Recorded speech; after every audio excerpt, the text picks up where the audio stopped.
नमस्कार, स्वागत है आपका संसद टीवी पर। मैं हूं मनोज वर्मा और आप देख रहे हैं हमारा खास कार्यक्रम मुद्दा आपका। आज हम बात करेंगे अंतर्राष्ट्रीय स्तर पर भारत की एक बड़ी उपलब्धि की, अंतर्राष्ट्रीय स्तर पर भारत के बढ़ते प्रभाव और महत्व की। मुद्दा है भारत का G20 देशों की अध्यक्षता का। भारत ने गुरुवार 1 दिसंबर 2022 से औपचारिक रूप से G20 देशों का अध्यक्ष पद संभाल लिया। भारत पूरे एक साल के लिए दुनिया के आर्थिक रूप से संपन्न देशों के समूह G20 की अध्यक्षता करेगा। G20 देशों में दुनिया की 60% आबादी है, वैश्विक जीडीपी का 80% और वैश्विक व्यापार का 75% हिस्सेदारी G20 देशों के पास है। इससे G20 देशों के इस मंच की शक्ति और महत्व का पता चलता है, इसे समझा जा सकता है। इसलिए भारत के लिए एक बड़ी उपलब्धि के तौर पे इसे माना जा रहा है। G20 देशों का 18वां शिखर सम्मेलन 2023 में भारत में आयोजित किया जाएगा। प्रधानमंत्री नरेंद्र मोदी ने कहा है कि भारत G20 देशों की अध्यक्षता के साथ दुनिया में एकता की सार्वभौमिक भावना को बढ़ावा देने की दिशा में कार्य करेगा। इसलिए आज बात भारत का G20 देशों की अध्यक्षता और इससे जुड़े विभिन्न पहलुओं पर करेंगे, इन्हें समझने की कोशिश करेंगे। खास मेहमान मेरे साथ जुड़े हुए हैं, पूर्व राजदूत SR तायल जी हमारे साथ जुड़े हुए हैं। तायल जी, आपका बहुत बहुत स्वागत है संसद टीवी पे। साथ ही हम बात करेंगे Nehru memorial museum and library Delhi के वरिष्ठ फेलो प्रोफेसर राजाराम पांडे जी से। राजाराम जी, आपका भी स्वागत है संसद टीवी पर। और हमारे साथ जुड़े हुए हैं JNU के CES के प्रोफेसर गुलशन सचदेवा जी, आपका भी स्वागत है गुलशन जी। लेकिन शुरुआत तायल साहब मैं आपसे करूंगा। बात G20 देशों की अध्यक्षता की है, भारत का बढ़ता महत्व, आप इसको कैसे देखते हैं, कितनी बड़ी उपलब्धि है? देखिए, आज बहुत महत्वपूर्ण दिन है कि भारत G20 का अध्यक्ष का रूप से आज से काम करना शुरू करेंगे, 1 साल तक करेंगे। मैं समझता हूं कि भारत का तो ये एक बहुत महत्वपूर्ण विचारधारा और दुनिया का रिकॉग्निशन है कि भारत G20 का प्रेसिडेंसी आज से ले रहा है। पर इसमें भारत क्या-क्या अचीव करने का प्रयत्न करेगा, उसका बहुत ही महत्वपूर्ण हमें उस पर निगाह रखनी चाहिए। कि पहले ही हमारे यहाँ काफ़ी तैयारी उसकी हो चुकी है। प्रधानमंत्री ने बहुत ही अच्छे वक्तव्य इंडोनेशिया में जकार्ता में भी दिए और कहा कि भारत की जो अध्यक्षता होगी G20 की, वो इंक्लूसिव होगी, समाहित करेगी सबको, नॉर्थ और साउथ को, एम्बिशियस होगी, महत्वाकांक्षी होगी, डिसाइसिव होगी और एक्शन ओरिएंटेड होगी। जैसा कि हम जानते हैं हमारे प्रधानमंत्री केवल मीटिंग ही हो जाए और बस लोग घर चले जाएं, उसमें नहीं विश्वास करते कि इसमें कुछ निकले बाद में। और उसके बाद जो उन्होंने आज अपने विचार व्यक्त किए कई मीडिया में और कई समाचार पत्रों में, उसमें बहुत इस थीम को और बहुत आगे बढ़ाया कि कैसे ह्यूमन सेंट्रिक ग्लोबलाइजेशन की ये जो भूमंडलीकरण हो रहा है, उसकी कोर में इंडिविजुअल होना चाहिए, मानव होना चाहिए। ये नहीं कि टेक्नोलॉजी सेंट्रिक जो हम देख रहे हैं आजकल जी, कि टेक्नोलॉजी बढ़ती आगे चली जा रही है और उसमें कहीं ना कहीं मानव जाति और मानव का विकास पीछे रह रहा है। और दूसरा उन्होंने कहा कि जो one earth, one family, one future, कि किस तरह दुनिया कुछ भागों में विभाजित होती जा रही है। फिर से जो 1990 में जब कोल्ड वॉर खत्म हुई थी तो ऐसा लग रहा था कि अब पूरी दुनिया एक साथ है। पर ये जो अब फिर कुछ इस तरह के चिन्ह हैं कि दुनिया 2 भागों में शायद डिवाइड हो रही है और उसमें जो ग्लोबल साउथ है, जी, जो विकासशील देश हैं, उनको बहुत ही अधिक इस समय परेशानी है।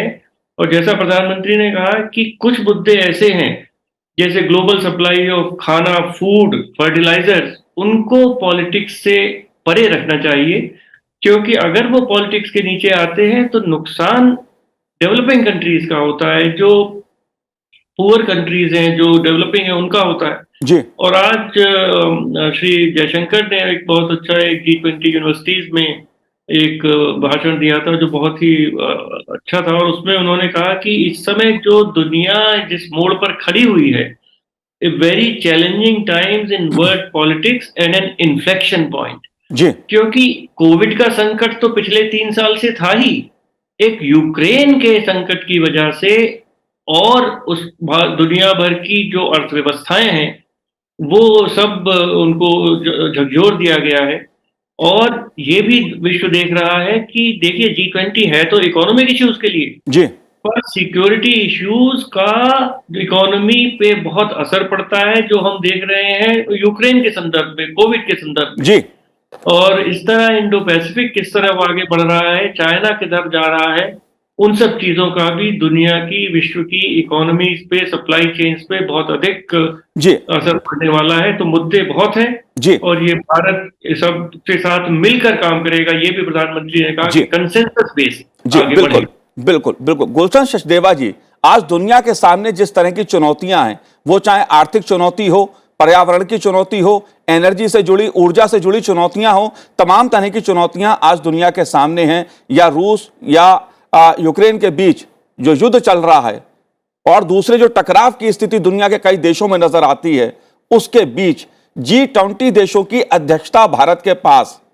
आप इसको कैसे देखते हैं?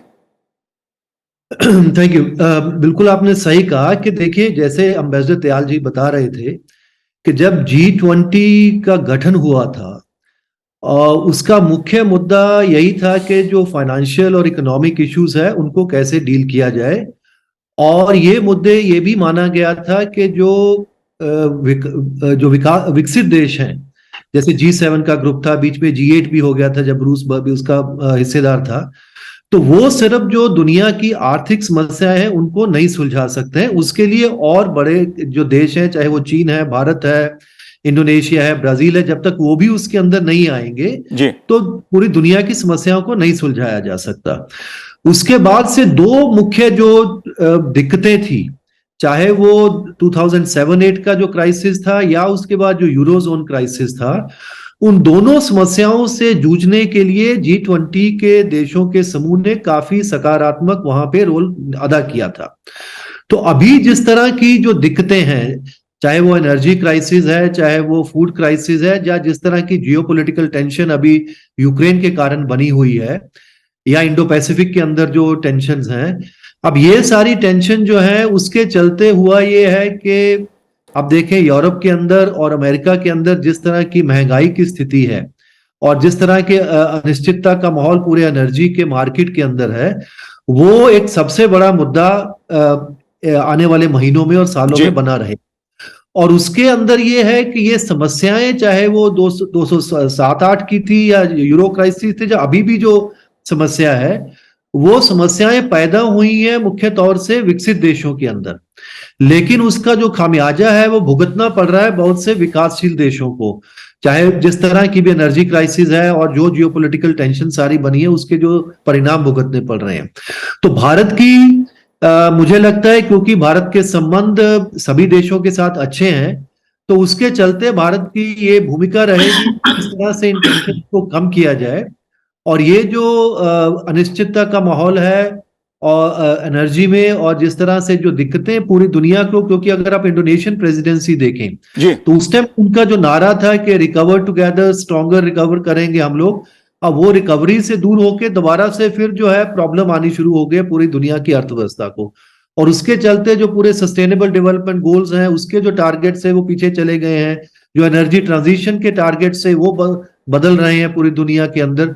तो बहुत सारी ये समस्याएं हैं, उसके अंदर भारत को बहुत बड़ा महत्वपूर्ण रोल अदा करना पड़ेगा। और उसके साथ साथ क्योंकि भारत की जब ये अध्यक्षता G20 की है, तो बहुत से जो गरीब देश हैं, बहुत से जो विकासशील देश हैं, उनके अंदर भी एक थोड़ा सा उत्साह है कि भारत उन देशों की जो नुमाइंदगी करेगा, उसके अंदर उनके जो मुद्दे हैं उसको मेन एजेंडा पे लेके आएगा। और भारत भी ये चाहेगा, क्योंकि ये भारत की अपने हित में भी है। तो इसलिए जो है तीसरी दुनिया के देशों के जो सारे मुद्दे हैं उनको भी लेके आना, जैसे साउथ कोरियन जब प्रेसिडेंसी थी तो उन्होंने डेवलपमेंट एजेंडा इसके अंदर लेके आया था, उसके अंदर पूरा नैरेटिव उसके बाद से G20 के अंदर बदल गया है। अब डेवलपमेंट को एक बहुत बड़ा मुद्दा मान के हम चलते हैं, तो उस टाइम भारत को भी नए उसके अंदर और चीजों को जोड़ना पड़ेगा, जिस तरह से हम दुनिया के अंदर टेंशन को कम कर पाए, जिससे जो आर्थिक दिक्कतें हो रही है उसके अंदर कमी है। उसके साथ साथ जो जितने डेवलपिंग कंट्रीज हैं उनके जो मुद्दे हैं, चाहे वो डेवलपमेंट ग्रीन फाइनेंस का मामला है और भी जितने उनकी जो कर्ज का मामला है, उन मामलों को कैसे लेके आए, उनकी ठीक ढंग से उनकी प्रतिनिधित्वता जो है वो G20 के अंदर भारत करे। मुझे जी। लगता है भारत उसी को आगे अपने पूरे एक जी, साल के अंदर जाहिर सी बात है, दुनिया के सामने तमाम मुद्दे इस समय हैं और G20 देशों में जो देश शामिल हैं वो सब एक शक्तिशाली देश हैं, बड़े देश हैं, ताकतवर देश भी इसमें शामिल हैं। जैसा मैंने बताया कि आर्थिक दृष्टि से काफी महत्वपूर्ण इस G20 देशों की भूमिका दुनिया में मानी जाती है। राजा राम जी, लेकिन प्रधानमंत्री नरेंद्र मोदी ने इसकी अध्यक्षता संभालते हुए जो बात कही वो मुझे लगता है दुनिया के लिए एक बहुत महत्वपूर्ण है, खास तौर से एक पृथ्वी, एक परिवार, एक भविष्य। इस भावना के साथ दुनिया में एकता का भाव जो प्रधानमंत्री जी ने संदेश दिया है, इसे आप कैसे देखते हैं? जैसे आज अगर ये हमारा इंडिया का जो न्यूज़पेपर में लीड आर्टिकल्स अभी प्राइम मिनिस्टर नरेंद्र मोदी साहब लिखे हैं, उनमें हमारा जो इंडिया का जो पोजीशन होगा एक साल के अंदर, आगे जो एक साल में क्या डायरेक्शन वो अडॉप्ट करेंगे, वो सारा क्लियरली उसमें डिफाइंड हुआ है। उसमें से कुछ इश्यूज जो है एहतियात साहब ने ऑलरेडी उसको वो बता चुके हैं, तो मेरे को दोबारा उसको रिपीट करना ज़रूरत नहीं है। लेकिन अभी जैसे G20 जब उसको फॉर्म हुआ था, ये इकोनॉमिक इश्यूज़ को पहले ये मेन उसका कारण था। लेकिन आगे ये वर्ल्ड जो है, जो पृथ्वी का जो सारे जो इश्यूज़ है, उसमें इकोनॉमिक इश्यूज़ को या सिक्योरिटी हो या पॉलिटिकल इश्यूज़ को अलग अलग कंपार्टमेंट पे हम उसका इवैल्यूएशन नहीं कर सकते। सारा उसमें इंटरकनेक्टेड है। इसीलिए जैसे फॉर एग्जांपल अभी टेररिज्म हो गया, क्लाइमेट चेंज हो गया, ये सब इश्यूज उसमें काफ़ी डीपली इन्वॉल्व है। और दूसरी चीज़ है अभी जो इंक्लूसिव और एक्शन ओरिएंटेड जो अप्रोच होगा इंडिया का, ये किस तरह से इंडिया का इम्प्लीमेंटेशन होगा आगे, वो हमारा जो ट्रेडिशनल हिस्टोरिकल जो वैल्यू सिस्टम्स है उसी के बेसिस में ही होगा। और उसी का बेसिस के हिसाब से इंडिया पृथ्वी से काफ़ी इज्जत मिलता है हमें। और अभी हमारा ये सिचुएशन, इंडिया का पोजीशन अभी इस स्टेज में है, जबकि जैसे अभी मैंने थोड़ी देर पहले भी आपको मैं बता भी रहा था, जैसे इकोनॉमिक जो ग्रोथ रेट्स है, अभी कोविड के टाइम पे से थोड़ा सा अभी उसका एडवर्स इम्पैक्ट पड़ा है, इंडिया के नहीं हर एक कंट्री में पड़ा है। फिर भी अगर एवरेज अगर इकोनॉमिक ग्रोथ देखेंगे वर्ल्ड का, वो 3 to 4% के बीच में है। लेकिन इंडिया का अभी बिटवीन 6.4 to 6.8 का भी प्रोजेक्शन है। तो अभी जो दो तीन दिन से हम देख रहे हैं, सेंसेक्स का भी 63,000 अभी पहुंच चुका है, आज भी बढ़ा है। तो ये सब इंडिकेशन है कि हमारा इकोनॉमिक जो फ्यूचर है वो भी काफ़ी रोज़ी है, अच्छा है। और ये हमें एक अच्छा मौका है कि वर्ल्ड के लिए हम इंडिया क्या कंट्रीब्यूट कर सकते हैं। और इसमें इंडिया का जो जिस स्टेज में अभी इंडिया अभी पोजीशन है, हमारा एक्चुअली हम लकी फील करना चाहिए कि एक डायनामिक प्राइम मिनिस्टर हमारे अभी देश में है, और उनका कैसे लोगों को ये पूरा दिल्ली सेंट्रिक नहीं करके, अभी मेरे ख्याल में ये 200 कुछ ऐसे मेगा सिटीज़ में कुछ ऐसी मीटिंग करने वाले हैं, वो उनका प्लान है। और ये लोगों को के पास कैसे पहुंचाएंगे दिल्ली से आगे, तो लोगों को कैसे कनेक्ट करेंगे, क्योंकि ये देश का जो उन्नति होगा, आर्थिक हो या कोई सिक्योरिटी उनको गारंटी करना, ये हर एक जो हमारा सिटीजन है सभी के लिए ये उनका रेस्पॉन्सिबिलिटी वो समझते हैं। तो ये हम अभी इसी स्टेज में है कि इंडिया का एक बहुत बड़ा दायित्व है, और उसमें प्राइम मिनिस्टर मोदी का एक गोल्डन चांस है टू डिलीवर। एंड उसमें हमारा स्टाचर और दुनिया में काफ़ी ऊंचा होगा, और हमारा जो सिविलाइजेशन जो एथॉस है वो हमें काफ़ी स्ट्रेंथ देगा। जी बिल्कुल, जाहिर सी बात है G20 देशों की जो अध्यक्षता भारत को मिली है, इस पर हर देश के नागरिक को गर्व करना चाहिए, और सरकार उसी प्रकार से कि 2023 में जब देश में G20 देशों का सम्मेलन होगा, शिखर सम्मेलन होगा, तो उसको लेकर जो तैयारियां हो रही हैं उसके पीछे भी भाव यही है कि दुनिया भारत को देखे, भारत की शक्ति को देखे और भारत को उसकी सांस्कृतिक जो वैभवता है उसको समझे। लेकिन तायल साहब, मैं आपसे ये समझना चाहता हूं, जब कई मुद्दों पर दुनिया दो भागों में बटी नजर आती है, बात चाहे पर्यावरण की हो, उस पर शक्तिशाली देशों के बीच ही तनातनी देखने को मिलती है। रूस और यूक्रेन के बीच युद्ध, दुनिया दो भागों में बटी है। ऊर्जा का मुद्दा हो, ऐसे तमाम मुद्दे हैं जिसपे, या कोविड का मुद्दा हो जिसपे भारत ने आगे बढ़कर अंतरराष्ट्रीय स्तर पे एक जिम्मेदारी के साथ दुनिया को जोड़ने का भाव दिखाया है। आप कैसे देखते हैं, क्योंकि इसमें कई देश शामिल हैं जिनके बीच तनातनी रहती है, आर्थिक मुद्दों पर ही नहीं, तमाम दूसरे मुद्दे भी हैं। देखिए, भारत ऐसी स्थिति में है और प्रधानमंत्री नरेंद्र मोदी की विश्व में एक जगह है, उनका एक सम्मान है। प्रधानमंत्री मोदी आज राष्ट्रपति पुतिन से भी बात कर सकते हैं, राष्ट्रपति ज़ेलेंस्की से भी बात कर सकते हैं, राष्ट्रपति बाइडेन से भी बात कर सकते हैं। तो अगर इस समय जो भी डिफरेंसेस हैं दुनिया में, उनमें दूसरे ग्रुप्स को पास लाने का काम अगर कोई देश कर सकता है तो मैं समझता हूँ भारत कर सकता है और हमारे प्रधानमंत्री नरेंद्र मोदी जी कर सकते हैं। तो एक ये तो बात रही मैनेजमेंट की, डिफरेंसेस की, पर और ये कहा गया है, बार बार कहा जा रहा है कि कैसे कंसेंसस बढ़ाई जाए और मुद्दों पर जितने देश साथ मिलकर काम कर सकें उन पर ज्यादा बात की जाए और जहां जहां डिफरेंसेस हैं उन पर बात कम की जाए। जैसे प्रधानमंत्री ने इंडोनेशिया में कहा डेटा फॉर डेवलपमेंट, मैं समझता हूं कि हमारा भारत का इतना जबरदस्त हमारे देश में ही एक्सपीरियंस है, अनुभव है, किस तरह direct benefit transfer, 400 crore 40 crore bank accounts और ये सब, और प्रधानमंत्री कह रहे हैं कि ये डेटा जो है ये टेक्नोलॉजी डेवलपमेंट के लिए यूज हो और फ्रीली अवेलेबल हो। जो भी सॉफ्टवेयर है, एपीआई है, और हमने कहा जैसे आधार कार्ड है, उसकी जो भी टेक्नोलॉजी है हम पूरी दुनिया को देने के लिए तैयार हैं, ये कमर्शियलाइज ना हो। तो मैं समझता हूँ इस दिशा में बहुत ही अच्छा एक आउटकम भारत की तरफ से निकल सकता है। और दूसरी तरफ जो देखिए, विकास के लिए फाइनेंसेस की बहुत आवश्यकता है, चाहे वो क्लाइमेट चेंज हो, चाहे पावर हो, चाहे इंफ्रास्ट्रक्चर हो जी। तो किस तरह world bank, international monetary fund, Asian development bank, जो भी उनके पास सरमाया है इस समय, उसको कैसे और लीवरेज किया जाए, ये उस पर और पहले काफी काम हमारा सेक्रेटेरिएट कर चुका है, हमारे अमिताभ कांत और सब लगे हुए हैं उस पर, रिसर्च एंड इंफॉर्मेशन सिस्टम, कि उसी पैसे को किस तरह उसमें और ज्यादा क्रेडिट दिया जा सके और ज्यादा लोन दिया जा सके विकासशील देशों को, और ये सस्टेनेबल हो।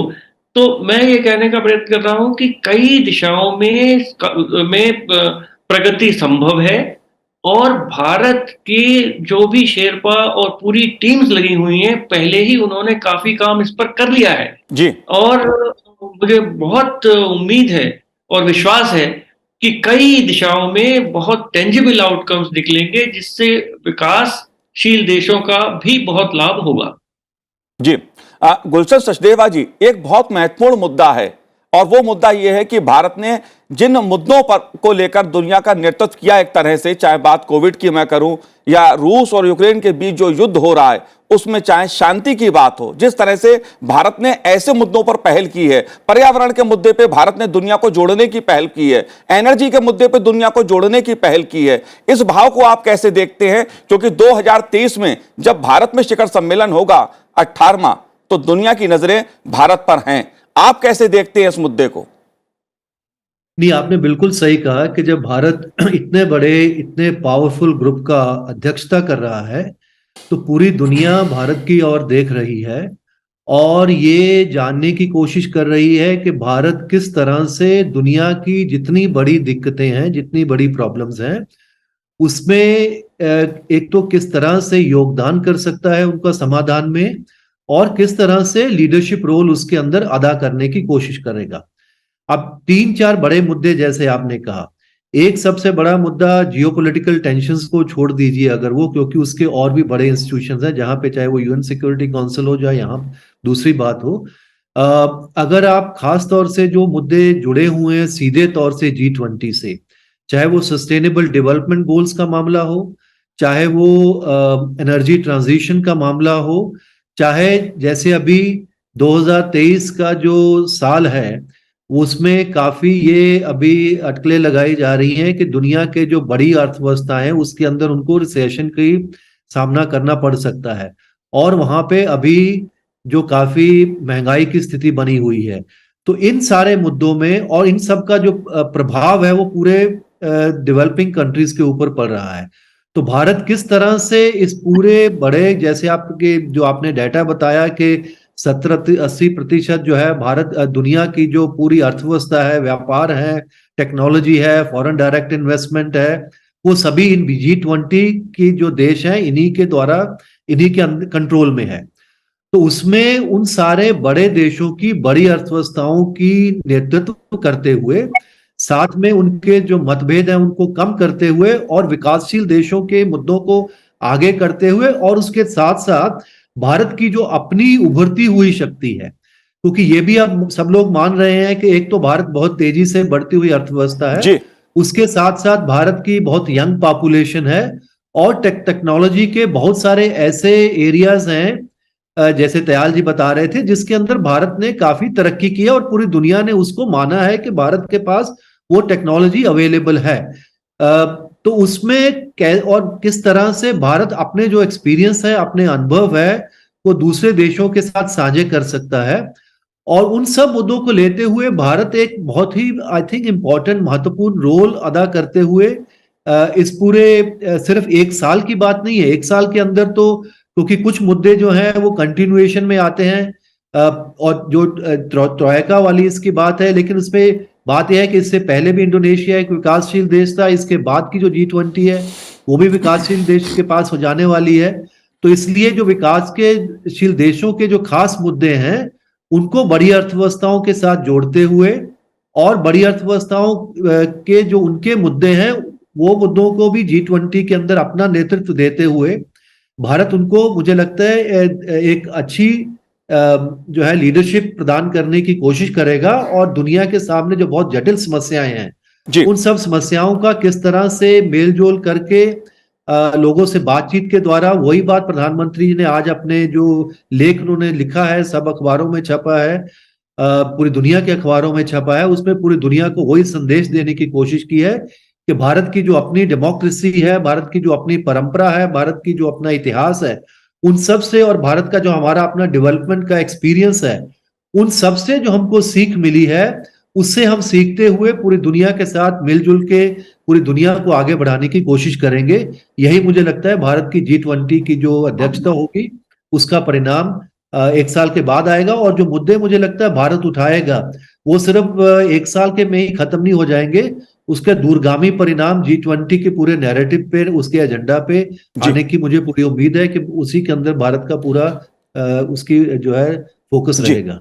राजाराम जी, कुछ मुद्दे मैंने इसलिए उठाए बार बार, चाहे बात मैंने कोविड की या रूस युद्ध यूक्रेन की बात मैंने की, पर्यावरण की बात की, इसलिए मैंने बात की क्योंकि दुनिया आज भारत की तरफ देख रही है। जो भारत की लीडरशिप आज दुनिया को मिली है उसमें भारत ने कई जगह कई मुद्दों पर बहुत पॉजिटिव भूमिका निभाई है, इसको दुनिया का लगभग हर देश मानता है। आप कैसे देखते हैं इस पहलू को, क्योंकि भारत आज जब वैश्विक मंच पर दुनिया के देशों का नेतृत्व कर रहा है, शक्तिशाली देशों का नेतृत्व कर रहा है, आप इसे कैसे देखते हैं? आगे की राह क्या है?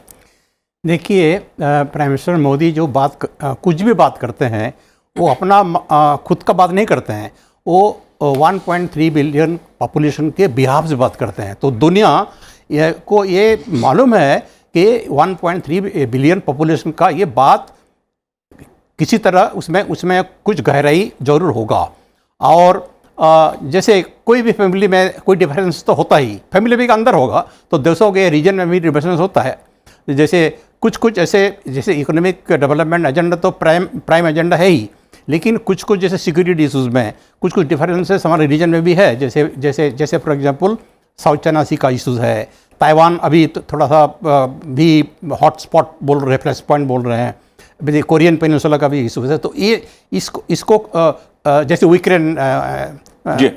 यूक्रेन वॉर हुआ, तो ये जितनी भी ये डिस्प्यूटेड इश्यूज वगैरह है, कभी ना कभी तो उसका अंत होना ही है ना।